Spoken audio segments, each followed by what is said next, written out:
Hello watch enthusiasts. Now as you will have seen from the intro to this video, I am today talking about Undone. And Undone are a brand which I've spoken about before, and I've produced videos about their watches before with their Seiko VK Mecha Quartz movements. And this is something a bit different from the brand they invited me to take a look at as something a bit different from the manufacturer. And this is the Aqua, which is their pseudo dive watch, something inspired by the sea. But in my eyes isn't a dive watch itself, and I'll talk about that later on in the video because it's quite an interesting watch because it made me re-question what I view as a dive watch and what I view as something slightly different, and I will explain that later on in the video. But their origins are found with Michael Young, who has become very well known in terms of his repairs for Rolex bracelets. So a great deal of bracelets over time end up loosening because they have folded or rolled links. And so he was known for being able to repair these and has gained quite a name in terms of vintage pieces. So it's quite interesting to see the brand go full circle and come back to this 1960s inspired dive watch, though which takes inspiration from a variety of sources, and I think it would be unwise to write this off as a simple homage watch because I don't feel that's the case. But in terms of this review itself, it's a watch which I was very curious to take a look at, because amongst all the watches in their range, this is a piece which made me rather curious because its dimensions suggest a modern watch, but its feel in the hand on the wrist suggests something far more different. And so, before I start the review, I would of course like to state and make very clear that I haven't been paid to produce this review. I don't accept payment for this kind of review. Because I feel that would remove the freedom to speak honestly about a watch and to provide you, my viewers, with an honest explanation of my views towards a watch. Now, if I'm ever sent a watch which I don't feel is suitable to be shown on the channel, I simply don't show it and I return it to the manufacturer without the review being done, because I feel that it would undermine my integrity to produce negative reviews or simply to praise things I don't believe in. So that's very much the backing to this review. But it should be noted that this watch is a customisable watch, and I think in the present day where individuals want something more personal, where we have a great deal of technology in our lives, from phones to computers, it becomes more and more important to be able to see watches as something a bit different, something to be owned by the individual and enjoyed, independently of what other people see fit about watches. And so this brand offer a great deal in terms of customisation, but I'll talk about the exact customisation of this watch after I've spoken about its features, its build, and indeed the way in which it wears, as well as the dimensions. Now, the case of this watch is very, very hefty. It's a stainless steel case with polished sides and brushed tops. As you can see, it has a rotary brushing on the top of the lugs running around this edge, in addition to straight brushing down the top of the case, which creates a nice break in the form and avoids the danger of having a very large gap between the strap and the case. The bezel is also finished with a variety of finishes, with brushing along the top and then polishing along this rim, whilst also having more brushing underneath. And this does create a very complex build to the case, and as you can see, it has a very nicely signed crown, it has a very nice protruding Undone logo, and has a wonderful octagonal shape. Now, in terms of the dimensions, the watch is 45mm in diameter, 16mm thick to the top of that extending bezel, and 52mm from lug to lug. So it certainly is a sizable watch, and in that way I think they've done a very good job of making the watch very wearable and wieldy, despite being worn by a number of people who have smaller wrists, or indeed those with larger wrists, in terms of creating a very versatile product. As you can see, the back also features a nicely domed form, though I'll talk about that particular depiction in the middle in a moment, because that comes down to their customisation.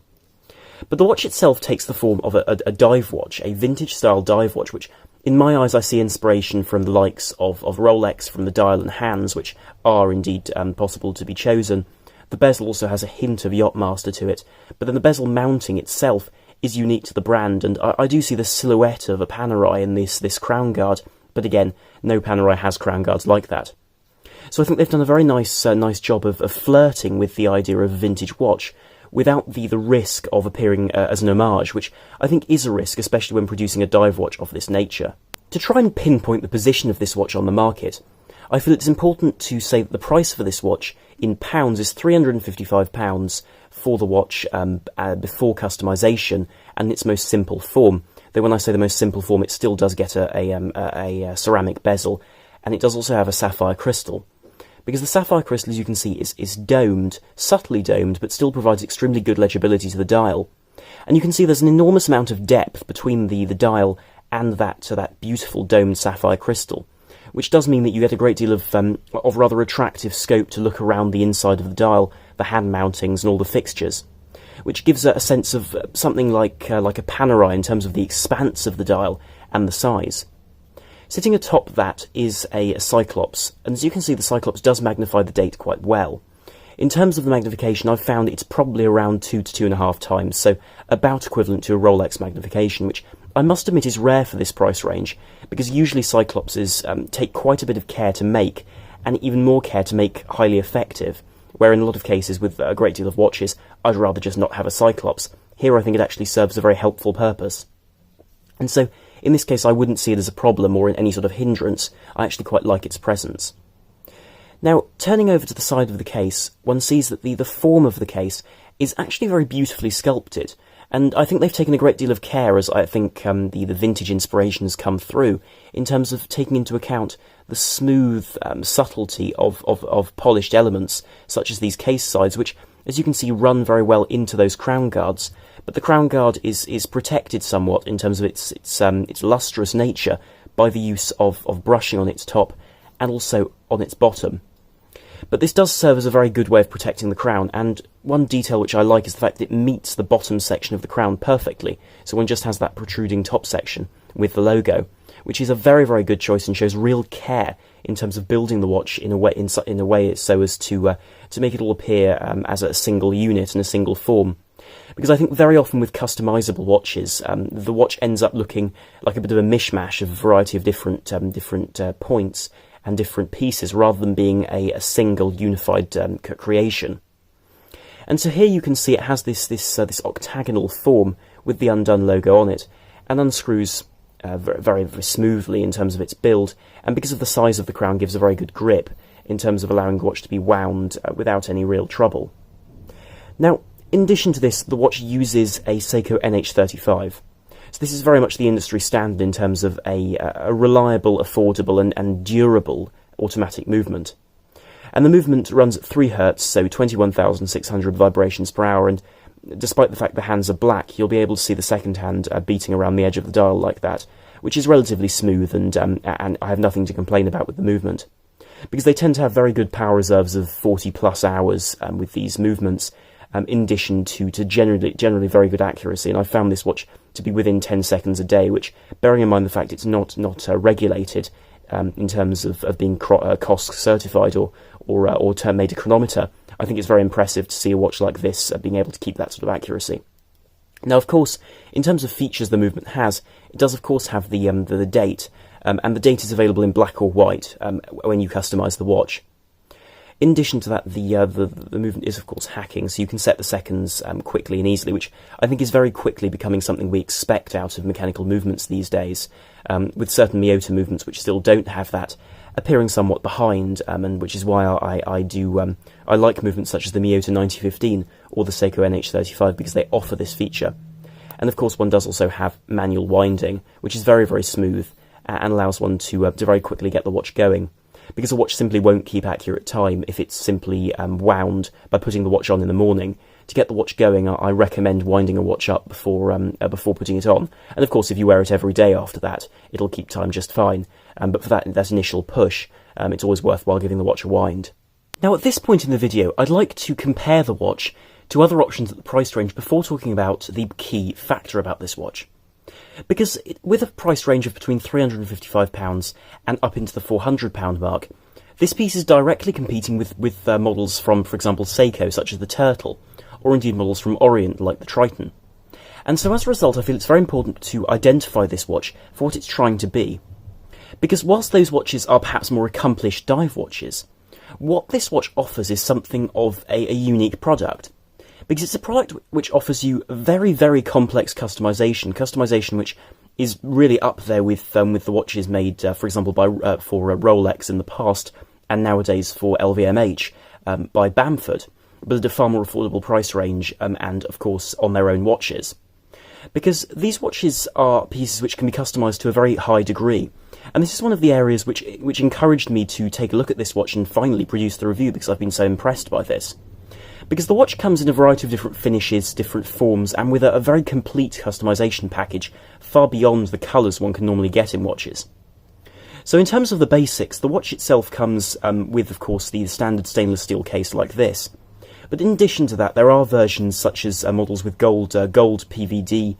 finishes, which give the whole case a more lustrous look, and something far more different to the conventional stainless steel look of a standard dive watch. In addition to that, you can get more dark colours such as black in PVD or gunmetal to give more military looks, in addition to the use of Cerakote. And this is where the whole case is coated with a layer of ceramic, which gives a great scratch resistance, but also a matted finish, which comes in a variety of sand tones, to give the watch, again, a very different look.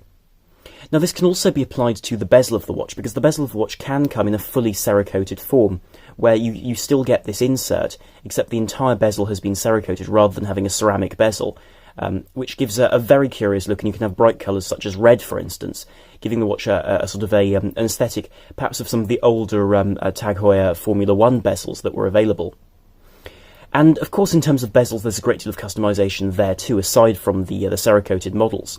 Because there, as you can see in the case of this one, there is a ceramic option, where the ceramic is very well finished, actually, albeit with a few rough edges, such as the fact that the bezel protrudes above the crystal, which is something which I'd like to point out as an irritation, because I don't like bezels like this that protrude above the crystal. I think that it's not a helpful aesthetic, because it means that things get caught in between, or indeed you can chip the ceramic that way. It's a small niggle, but something I will point out.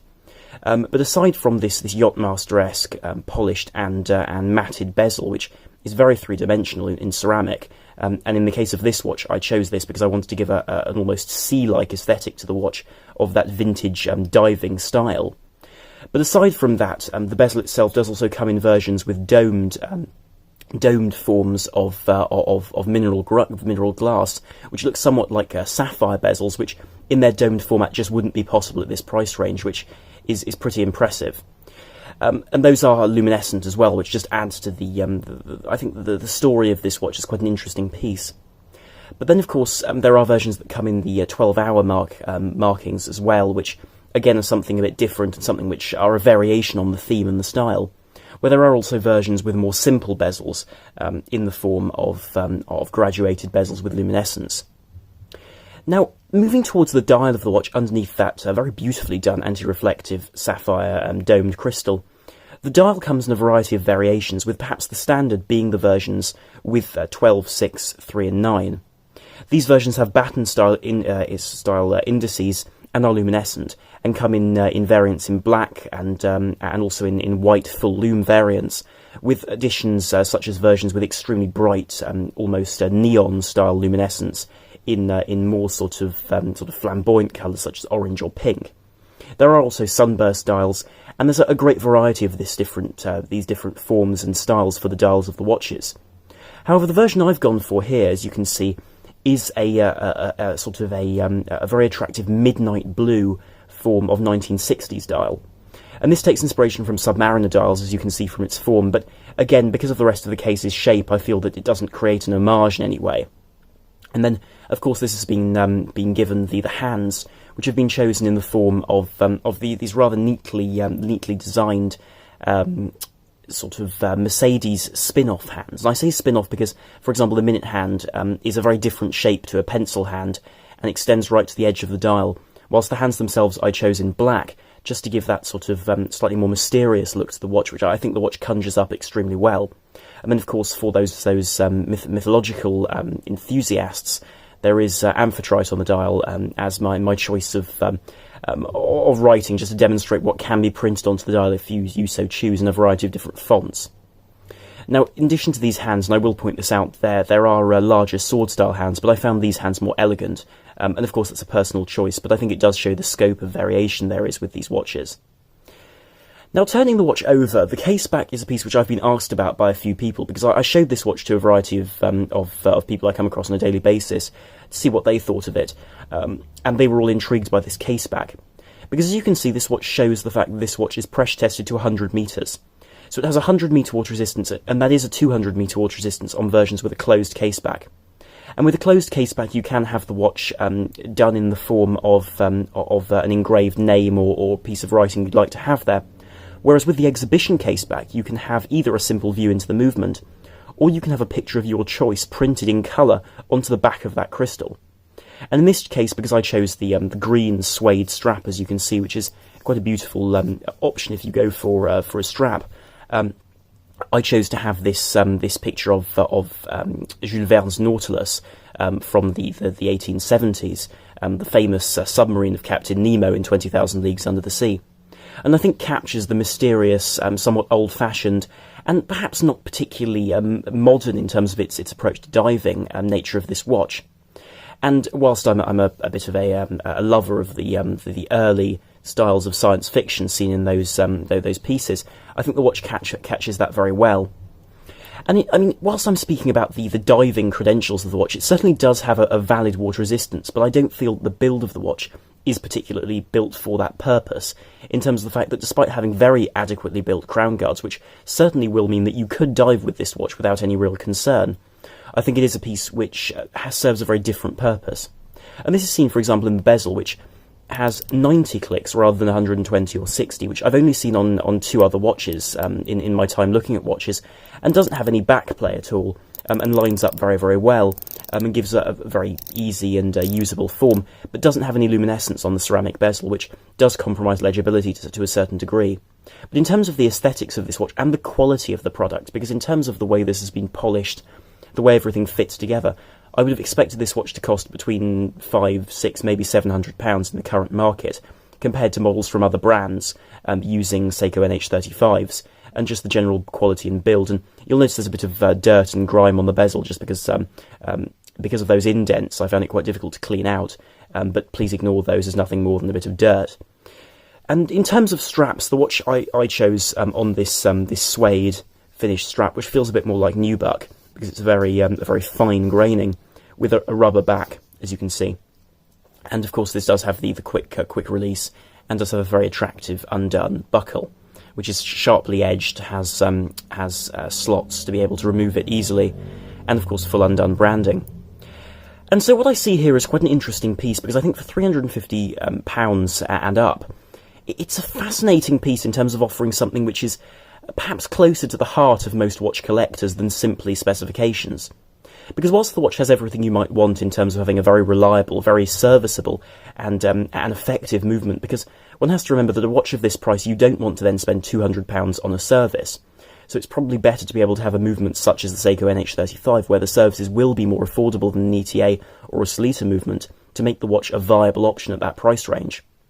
But in terms of being a watch that offers an enormous amount with very good luminescence, which I'll show in just a second after showing you the watch on the wrist, I think it's a very interesting piece because it brings up the concept of wanting to enjoy a watch for its aesthetics and its build more than just for its specifications. Now on my wrist, which is just shy of 7 inches in circumference, the watch fits very well in terms of hugging the wrist comfortably. And as you can see, it does have quite a long lug-to-lug length in terms of having the extent of its lugs moving up to the 52mm mark, and thus does extend to the edges of the wrist. But I think because they're curved down and because the caseback is domed, it nestles into the wrist very well and allows the watch to actually be very, very wearable, especially on a soft strap such as this one. And the watch does sit rather high, but I find it, in terms of extension, in terms of its upward extension, aside from the amount that sinks into the wrist, it does only sit like a 12mm thick watch rather than a 16mm thick watch, thanks to the doming of the caseback. And so, whilst difficult to wear with very tight cuffs, it will fit with the vast majority of shirt cuffs from my testing and what I've seen with the watch. Whilst because the crown is very, very well protected, it doesn't dig into the wrist at all, despite movement, which is exactly what you want. And there's a very firm grip onto the wrist, so you can use the bezel without any real sort of concern in terms of allowing it to line up comfortably with the marker. And I'll just turn the lights out now and show you the watch in the dark to give you an idea of this legibility. Whilst the indices aren't applied, as you can see, they're painted in more vintage style. In some cases, this has been known to compromise legibility, though I haven't found any problems with this particular watch. And so here is the watch in the dark. And contrary to what I would have feared, the legibility is actually excellent. Of course, there isn't any legibility for the bezel, which is a complaint, although isn't the case on the versions with other bezel formats. It's really the ceramic versions and those with the Cerakote which don't have any luminescence, and so perhaps in reconsideration, for those who do want a bezel with luminescence or want to use the watch as a dive watch, I'd advise you go with a different bezel option. But in terms of the hands are certainly very legible and hold a great deal of luminova. And in terms of brightness, it's not as bright perhaps as, for example, a Seiko luminescence, but does last perhaps a bit longer in terms of keeping a very even glow, and doesn't have that awkward period one often finds with some watches where the luminescence is fading and isn't quite legible enough to be easily read, and you can start making mistakes at that point. Whereas I found this will last a good 8 hours in terms of its legibility and its functionality, and thus qualifies, I feel, as a very good option in terms of a robust everyday watch with a great deal of legibility and also a very good water resistance, which shouldn't disappoint the owner. And so I feel this watch makes a very interesting piece in terms of giving you a great deal of customization and a reliable quality which this brand put out, which I know isn't the case with a great deal of brands, but the customer service the brand offer and the care and support they offer is really excellent, and the quality of the product doesn't disappoint in any way. In terms of build and in terms of being a reliable piece with a great deal of quality and something you can personalise, is a very appealing prospect, and one which I respect Undone a great deal for, and I thank them for allowing me to review one of these pieces. And in terms of taking a look, I have included the link to their website below, but I was also very kindly given a 10% discount for you, my audience, of Armand 10, all capitalised with no spaces. It'll be on the screen now. In terms of giving you 10% off. Now, I don't make any money from this at all. It's very much that they offered to give you a discount if you were interested in the watch, or indeed to take a look at the customisation that's available. And so I think it is a very interesting piece in terms of offering something different, something appealing to a customer, and something which I think is a very clever design with a great deal of care and quality that goes into it, and something I really do appreciate. And so I'll finish the video here, but thank you very much for watching, and do tell me in the comments down below what your thoughts are on customisable watches, and in terms of what value you would assign to a customisable watch, because I see something appealing in the fact that this has genuine horological value in terms of being good quality, but also in terms of having a very interesting build and design, which you can customise yourself. And if you did enjoy the video, then please do like, share and subscribe to help the channel, and to be able to enjoy more content from the future. So thank you very much for watching. This is Sam on the Watch Guy, out.